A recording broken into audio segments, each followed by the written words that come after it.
আসসালামু আলাইকুম বন্ধুরা, আশা করি সকলে ভালো আছেন।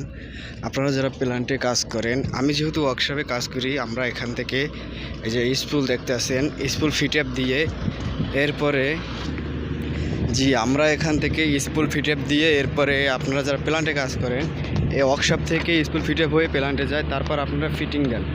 এই যে আমাদের হচ্ছে আর এটা হচ্ছে ভিতরের ওয়ার্কশপ, আর এটা হচ্ছে বাহিরে। আপনারা কোন ধরনের ভিডিও চান আমাকে অবশ্যই জানাবেন, আমি ওই ধরনের ভিডিও বানানোর চেষ্টা করব। যেহেতু আমি নতুন ইউটিউবার, একটু লাইক কমেন্ট সাবস্ক্রাইব করবেন, তাহলে আমি ভিডিও বানানোর আগ্রহী বাড়বো। যেহেতু আজকে আমাদের ড্রয়িং দিয়েছে 2 ইঞ্চি পাইপের অনলি সাপোর্ট লাগানোর জন্য, তাই সাপোর্ট লাগাইতেছি। এই যে আমি এখানে কাজ করি। আপনারা সকলে ভালো থাকবেন, আর একটু লাইক কমেন্ট করবেন কী রকমের ভিডিও চান। অবশ্যই আমার চ্যানেলে ভিডিও দেওয়া আছে, অবশ্যই লাইক কমেন্ট করবে, জানাবেন। হ্যাঁ, সকলে ভালো থাকবেন। আসসালামু আলাইকুম।